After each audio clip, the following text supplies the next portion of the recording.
Question: Who were the first immigrants to North America? Who got here first? It doesn't really matter. I wish I had combed my hair. Well, phooey. It's not going to be very pretty regardless. Who arrived in North America first? People from Siberia or people from Europe? I have a piece of plywood here to put this in perspective.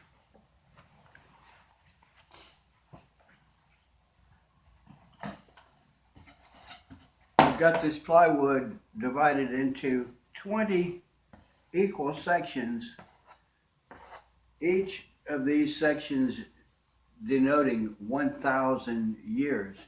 So 1,000 years ago is way up here, 20,000 years ago is way down here. Notice I've got this distinctive looking piece of tape right here at 13,000.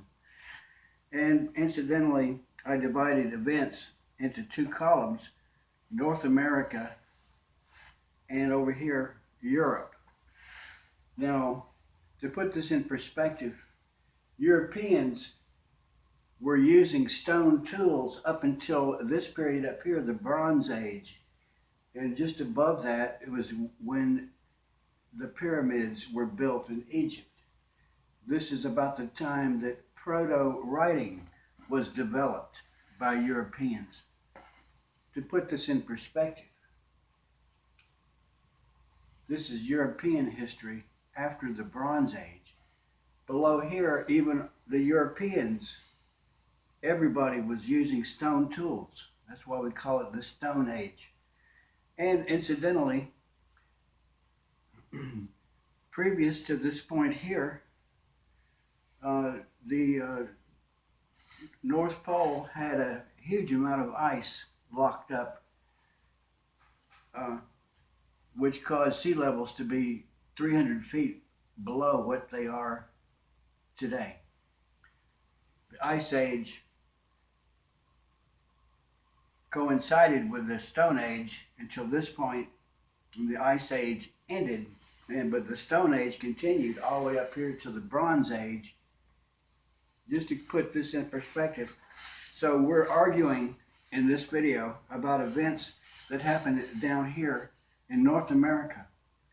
So when people present themselves as experts,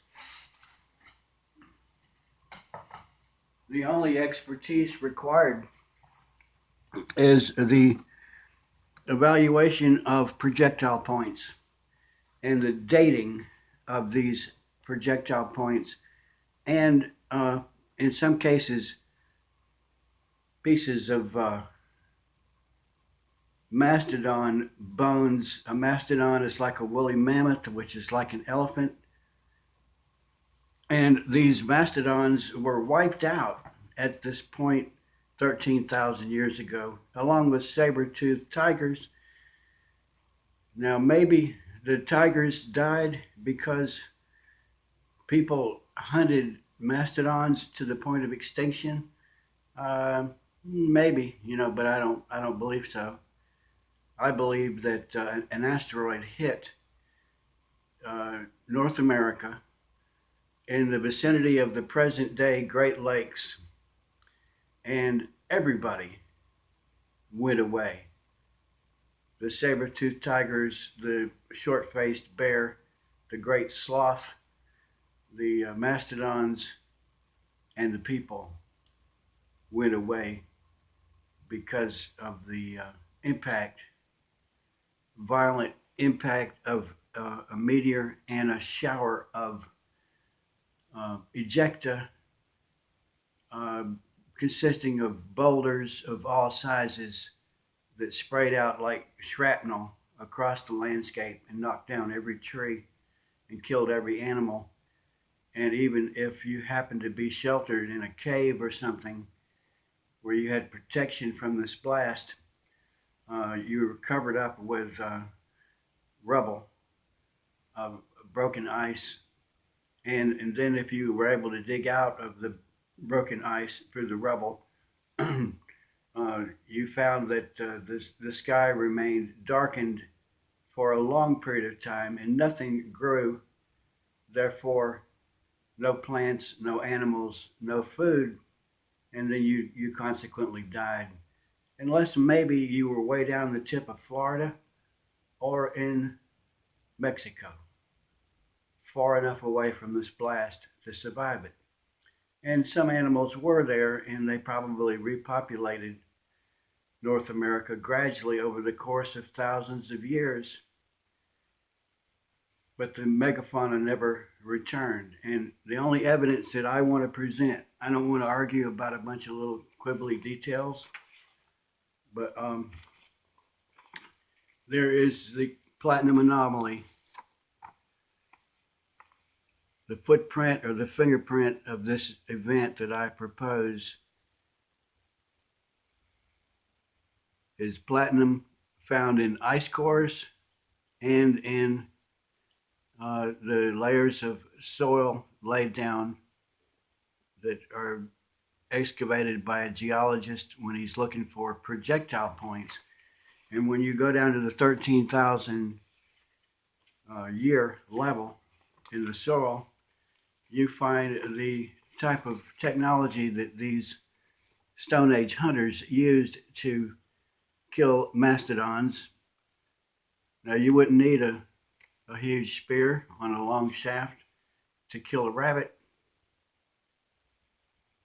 but I suppose you could kill a rabbit with a spear, but you could definitely kill a mastodon with this superior technology, very distinctive projectile points, chipped from brittle rock like flint or chert, expertly made.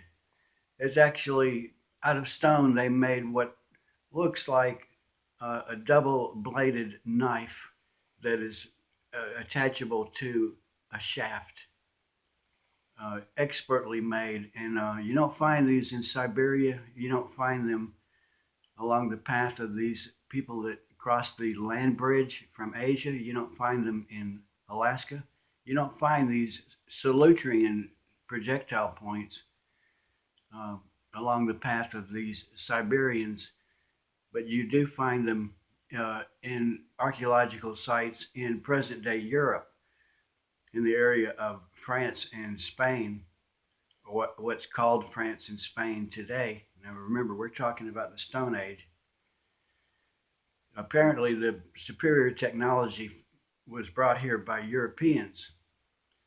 Now, if you want to believe Nancy Pelosi and Chuck Schumer, Jerry Nadler, and that woman from California, Feinstein, Marxist Jews who have discredited themselves, have they not? Two ways that I can think of, besides the debate on immigration, they persist in the lie that President Trump colluded with Russia. You've seen their behavior. They've discredited themselves.